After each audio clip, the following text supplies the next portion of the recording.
Good evening. You're watching World News Tonight on TVP World. I'm Aaron Darman.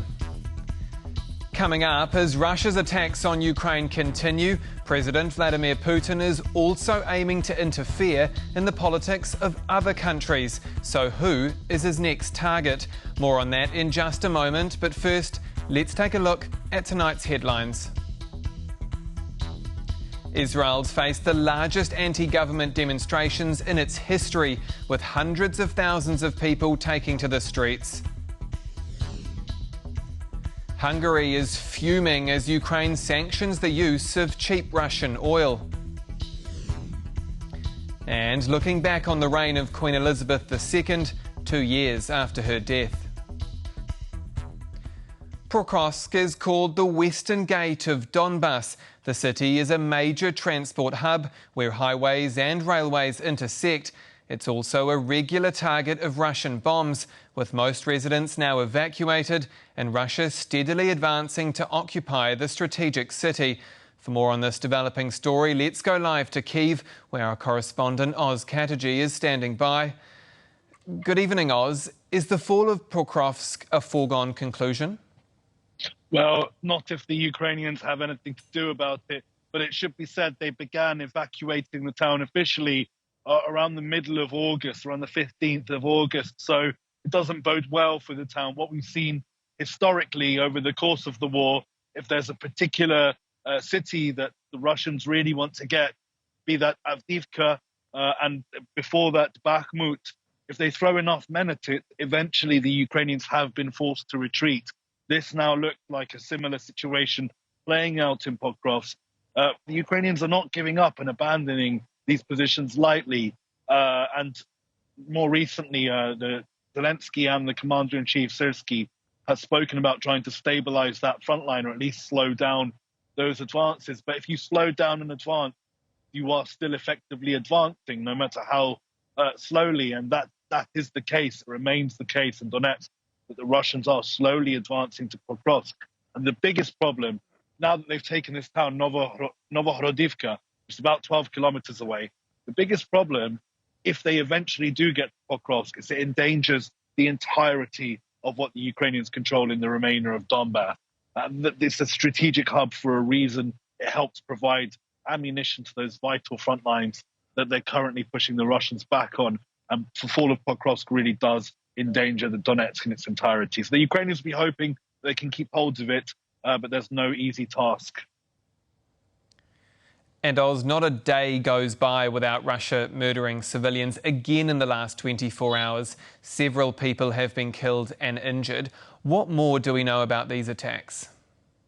So, yeah, we've had some particularly nasty attacks, particularly one in Sumy, killing 2 and injuring 4, including children in that attack. Over the last 24 hours, 11 people have been killed and 32 people have been injured in attacks across Ukraine. The Ukrainian Air Force claimed they shot down 15 of 29 Shahed drones and 1 Kinzhal missile, but it's believed that several more Kinzhal missiles were fired from the Belgorod area and hit Ukrainian targets. So, look, again, this is a daily occurrence. Again, Zelensky used his address speaking tonight to talk to his partners and to say that the air defense is still a critical issue and that they need more air defenses, at least the air defenses that have already been pledged but not delivered. And Zelensky's going to keep saying that. And look, we're heading into the autumn months, soon to be winter. We've got an energy crisis at the moment. Things can get really, really nasty here in Ukraine if Ukraine doesn't have the air defense over the winter period. And Russia, as expected, continues to try and target Ukraine's energy sector. A critical time for Ukraine. Thank you, Oz Chatterjee, our Ukraine correspondent in Kyiv. German Chancellor Olaf Scholz says new peace talks aiming to end the war in Ukraine should include Russia. Scholz also says that Ukrainian President Volodymyr Zelensky agrees with him on the issue. The new stance was announced by the Chancellor following his meeting with the Ukrainian President on Friday. The previous Ukraine Peace Summit, hosted in Switzerland, did not include Russian representatives. The apparent softening of the stance on talks with Moscow comes amid a particularly difficult time on the front lines for Ukraine. Russian drones have once again entered the airspace of not just one NATO member, but two, with both Latvia and Romania reporting the drones crashing on their soil. In Latvia, the stray drone entered the country's airspace from Belarus, but despite an ongoing investigation, experts say the drone did not have any, quote, hostile intentions and no specific purpose for flying into the Baltic country. Meanwhile, Romanian Defence Forces dispatched two F-16 fighter jets to monitor the incursion into its airspace. The violation came as Moscow targeted civilians and port infrastructure across the Danube River in Ukraine. The Romanian government has condemned the act. As the clock counts down to November's US presidential election, concerns are growing over political interference. But at a Republican rally on Saturday, Donald Trump dismissed any Russian influence on American voters. Amid references to Putin's support for Kamala Harris, he endorsed Kamala. I was very offended by that. And revisits of last election's campaign slogans, we will drain the government education swamp. During Saturday's rally in Mosinee, Wisconsin, Republican presidential candidate Donald Trump chose to play down Russia's involvement in the upcoming elections. The Attorney General, we are looking at Russia. And I said, oh no, it's Russia, Russia, Russia all over again. But they don't look at China and they don't look at Iran. They look at Russia. Trump's words referred to the US Department of State and US Attorney General's conferences held earlier this week, at which a crackdown on a media outlet that was spreading pro-Russian propaganda was announced. The United States has long known that Moscow utilizes a vast collection of tools, including malign influence campaigns and cyber activities, to undermine the interests of the United States. We allege that as part of that effort, RT and its employees, including the defendants, implemented a nearly $10 million scheme to fund and direct a Tennessee-based company. However, the US Attorney General did acknowledge that there are other parties involved when it comes to meddling with the US presidential elections. We will be relentlessly aggressive in countering and disrupting attempts by Russia and Iran, as well as China or any other foreign malign actor to interfere in our elections. Russian attempts to interfere with the US presidential elections are already well researched. The National Intelligence Council has released reports on both the 2016 and the 2020 elections, which pointed to Russian involvement. The 2020 report also mentions China's interest in the US elections. Beijing probably continued to collect intelligence on election-related targets and topics. We says Beijing probably sought to use this information to predict electoral outcomes. During these elections, China's involvement seems to grow. Graphica, a New York analytical firm, has recently released a study on a massive number of fake social media users which were supposed to sway the opinions of American voters. According to some experts, such strategies are not intended to favor one candidate over another, but to confuse the voters. Probably the most influential and the most powerful narratives are the ones which undermine the legitimacy of the electoral system in the US, which simply discourage people from going to vote. 2 months ahead of the presidential elections and just before the first Trump-Harris debate, the stakes are high. This year's elections will show not only who the 47th president will be, but also the resilience of the American electoral system when it comes to opposing foreign influence. 500,000 people have taken to the streets in Tel Aviv to protest Israel's inability to secure an armistice deal with Hamas. Protesters blame Israeli officials for the death of 6 hostages executed by Hamas after their bodies were discovered last weekend.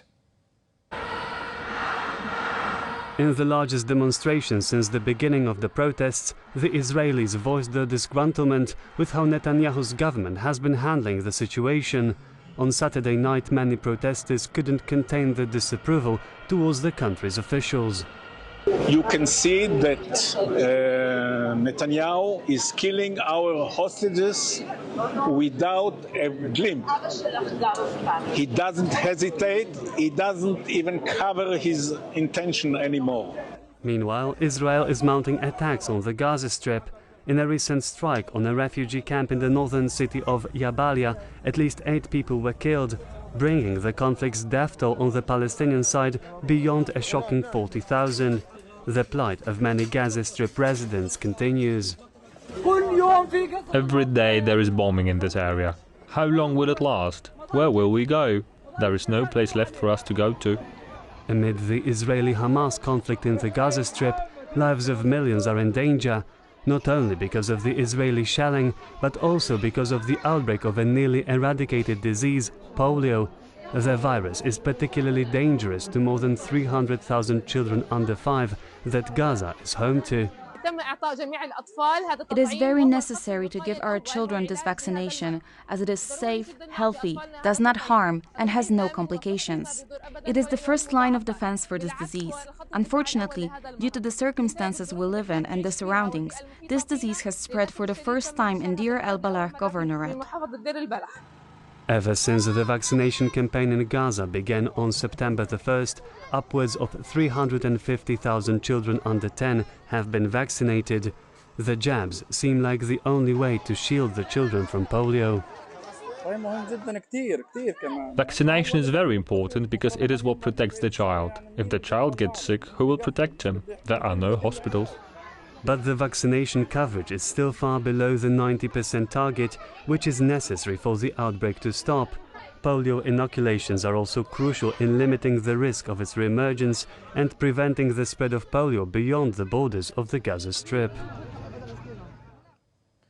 In France, protests have also rocked the country following the appointment of a new Prime Minister, with some accusing President Emmanuel Macron of stealing legislative elections.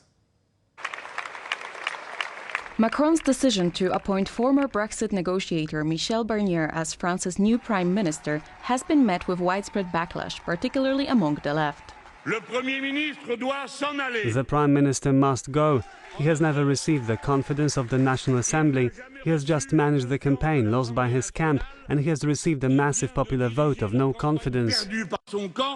Millions of voters mobilized to block the national rally, and today we have a prime minister who is completely dependent on the national rally. The president has put himself in cohabitation with the national rally. The left-wing New Popular Front coalition, as well as youth groups and unions, called for like-minded voters to show their discontent on Saturday. The people who were in government yesterday say that we need to work together, but when they had the majority, they didn't listen to us and decided for themselves. So Mr. Barnier amuses me a lot, and so do his little friends. But let's be serious. There is no more democracy. We're in an immeasurable, unspeakable denial. It's not even... I've run out of words. It's a total denial of democracy, and it's understandable that we are talking about a democratic coup de force and sometimes a coup d'etat.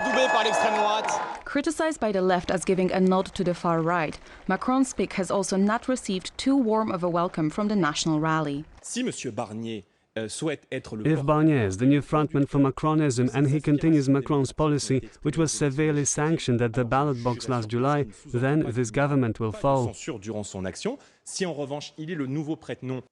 A recent survey by pollster Alab shows that 74% of French people believe Macron had disregarded the results of the elections, and more than half thinks he had stolen them. Against this backdrop of protests and widespread discontent, the new PM is attempting to form a new government. Prime Minister who doesn't have real political support of parties. Perhaps he is more appointed as former European Commissioner, as a personality, than as a representative of political movement. The ongoing political turmoil in France is a result of Macron's failed attempt to stop the rise of the far-right National Rally. The party is widely seen as pro-Russian, and a recent parliamentary report accused its members of serving as a communication channel for the Kremlin.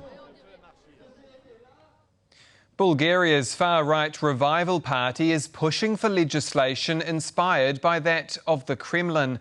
This time it's the Foreign Agent Bill, akin to a law of the same name passed in Georgia earlier this year. In a move to, quote, curb foreign influence on Bulgarian state companies, the far-right Revival Party is taking a page out of Tbilisi's and Moscow's playbook. Tens of thousands of Georgians came out onto the streets of most major cities in the country to protest the passing of the Foreign Agent Law. Under the legislation, any company that receives more than 20% of its funding from abroad would be flagged as a foreign agent. Despite weeks of protests and criticisms from international bodies, the bill was passed into law, and despite warnings that by doing so, Tbilisi is moving away from EU integration. While the situation in Bulgaria isn't quite as dire yet, the proposal of such legislation has raised eyebrows in the region. It gives them, again, the bureaucratic tool for the legal harassment of the organizations that are critical of the government. So with this, Russia is marking its sphere of influence. Let's say it's marking its territory. The Revival Party, which is the main political force pushing for the implementation of the Foreign Agent Bill, has previously successfully spearheaded efforts in Bulgaria's National Assembly to pass controversial legislation to ban gay propaganda in schools. While the Foreign Agent Bill hasn't been introduced to the parliament as of yet, it has, however, been discussed by 2 parliamentary committees. Georgia, and in comparison to Bulgaria, Georgia is not the member of the European Union. Hence, they have more possibilities to manipulate here. And we saw that where there were some countries in the European Union that introduced the Foreign Agents Law, but then they were forced to withdraw it because the European Union has its own rules and regulations. Despite their insistence on curbing foreign influence, some high-ranking members of the Revival Party, along with their families, have benefited from foreign-funded programs that they're now condemning. This includes Kosta Stoyanov, chairman of the Parliamentary Committee for Children, Youth and Sports, and the wife of the Revival Party's leader, Kostadin Kostadinov, among others. Despite making significant gains in the most recent snap elections brought about by the shift in the European political landscape, the Revival Party does not have the muscle to push the legislation through, as it holds 38 seats in the parliament. That, however, might change in late October, as Bulgarians will be asked to cast their votes for the 6th time since 2021, as elected parties have so far failed to form a government. The frustration stemming from corruption scandals in 2020 and the political deadlock led to the rise of anti-establishment parties such as Revival, which have been steadily gaining traction in each snap election. Hungary is facing an energy problem after Ukraine's decision to stop the transit of Russian oil through its territory. Now Budapest is looking for other options, which are proving much more expensive. Hungary is at a crossroads with its oil supplies. For 2 years it has been exempted from a ban on imports from Russia, profiting from extremely low rates. But in June, Ukraine pulled the plug on Lukoil deliveries from Russia to the lingering Russian oil importers, Slovakia and Hungary. The 2 countries spoke out about the looming threat of insufficient oil supplies, but this seems to be all smoke and mirrors, as Hungary is unlikely to suffer from energy shortages. Still 60% of Russian oil, but from other companies, still flow through Ukraine territory to Hungary. So this 60%, it's enough for domestic purpose. According to the Center for Research on Energy and Clean Air, Hungary, Slovakia and the Czech Republic imported some 2.6 billion euros worth of crude oil from Russia in the first 6 months of 2024. And though Russia took a hard hit when Ukraine halted oil transports through the Druzhba pipeline, Putin is confident he'll find other buyers. But if they don't want it, let it be like this. We will gradually increase our supplies to other regions of the world. We have had a good project with the People's Republic of China. Hungary has been trying to deftly balance between Russia and the EU. Prime Minister Orbán has thought that not taking a side will help him navigate relations with both the West and the East. But it seems reality is catching up with him. Now he's pushing his agenda for closer economic and defense ties, but not political ones within the EU. But there are issues, even existential issues, which we don't have common answer. And this is war and peace, migration, gender, labor-based society, fully important. These are the real issues. That's the reason why I'm saying that we should be careful to argue in favor of political union. The political repercussions of the Druzhba pipeline turmoil for Hungary's membership in the EU might be even more substantial. This relation will be even much more colder, much more aggressively from the Hungary perspective, and Hungary will be doing these things like do right now. For example, allowing Russian citizens to get a visa-free regime between the Russia and Hungary. But Hungary and Slovakia have found a way around the halted transit. They can still use other Russian oil producers, with only Lukoil being banned, but they can even purchase oil from Lukoil itself, as long as they use a middleman, be it a trader at the Ukrainian border or Croatia, who has offered its pipeline as an alternative route for the supplies. Today marks 2 years since the death of Britain's longest reigning monarch, Queen Elizabeth II. But it's been an uphill battle for her successor, King Charles, as support for the monarchy has hit a record low. Princess Elizabeth was born on April 21, 1926, as the first child of the Duke and Duchess of York. Her uncle, King Edward VIII's abdication in 1936 elevated her to the role of the heiress to the throne. At just 14 years of age, Princess Elizabeth gave her first public speech, addressing the children of the Commonwealth, many of whom had to be evacuated due to German air raids. Those we love most of all. To you, living in new surroundings. 2 years after World War II ended, Princess Elizabeth married Prince Philip of Greece and Denmark. Their union raised many eyebrows, as her husband was a prince without money or kingdom, and his closest family had ties to the Nazis. Princess Elizabeth became queen in 1952 following the death of her father, King George VI. Her lavish coronation was watched on TV by 27 million viewers. During her reign, Elizabeth oversaw the modernization of British monarchy. She was the first royal to walk among her subjects at formal events and allow television to show some aspects of her private life. Queen Elizabeth II worked with 15 British prime ministers, met 13 out of the last 14 American presidents, and lived through 8 pontificates. Her reign lasted so long that 80% of her subjects were not even born when she took the throne. So, what does the future of the monarchy look like? Is it still relevant, and is King Charles rising to the challenge? Joining me now to discuss the issue is British monarchy expert Violeta Wilczkowska. Good evening, Violeta. Thank you so much for joining us on TVP World. Good evening. Now, I remember 2 years ago, I was in New Zealand, of course, which is part of the Commonwealth, and for years our editors had prepared for the passing of Queen Elizabeth II, and then suddenly one morning I received a call, get into work, the Queen's dead. Where were you when you heard that news for the first time? Well, I remember I was at home and suddenly my phone started ringing and everybody wanted to ask me for a comment about what had happened. Yeah, I remember this moment very well. I was in my study. Yes, 2 years ago, Britain, okay, maybe not Britain, but the monarchy was different. Because the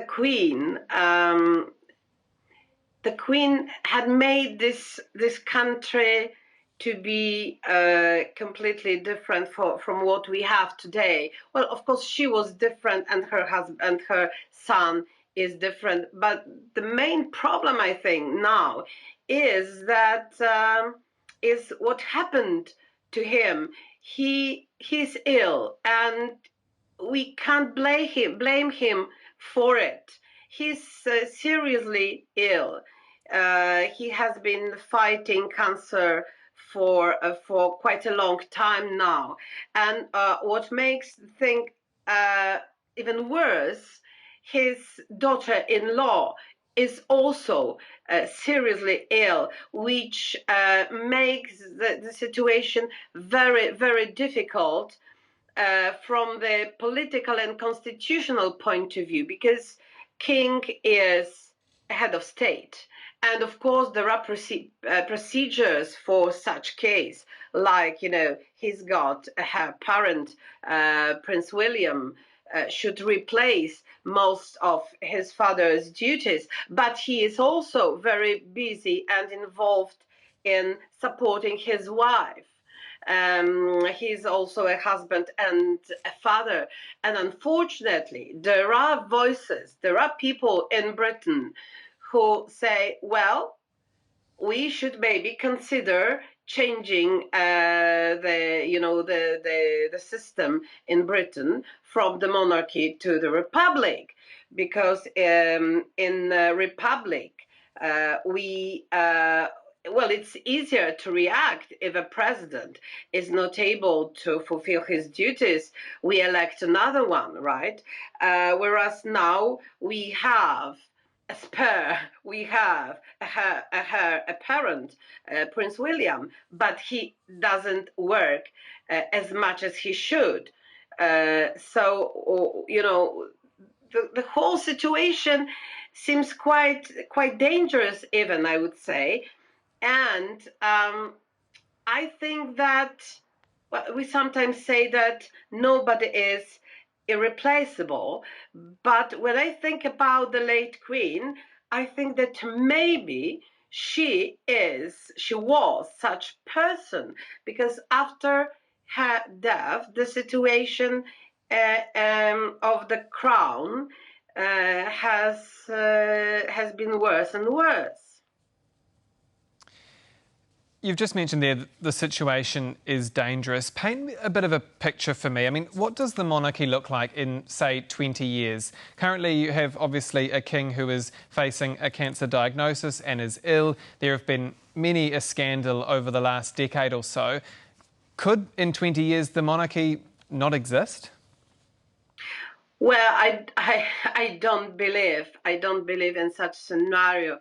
It would be, it would be, it's absolutely out of the question for me now, because we have Prince William and his family. Of course, he is now in a very difficult personal situation, because his wife is also very ill. Probably her case is even more serious than the king's, illness. So he must support her, and he must take care of his children, and he must, explain to them what is going on. So, well, he's also a father and a human being, right? But I strongly believe that in 20 years, he may be the next king, and I believe that he will be a very good king, because William is a very responsible person. He's very warm. He's a good person. He seems to be the right person for this position. And I pray for his wife's health, and I hope that she will recover, fully recover, because we can't lose her. I can see her as a wonderful queen consort. She has also always been so much supportive for him. So I do believe that in 20 years they will be the monarchs. Well, of course, we may have still King Charles, but I think that in 20 years it will be William rather, and I'm very positive about him as a king. He's a young man, but not very young. He's quite experienced, and he has already proved that he's devoted to his duties, that his grandmother prepared him for his future position. And in 20 years, yes, the monarchy will exist in Britain. I can't imagine another scenario, especially that I know that the support now... I'm so sorry, Violetta. That is all we have time for. We're running against the clock here, but thank you so much for your time again tonight. Thank you. And that's World News tonight. Do stay with us here on TVP World for more. I'm Aaron Darman. Good night.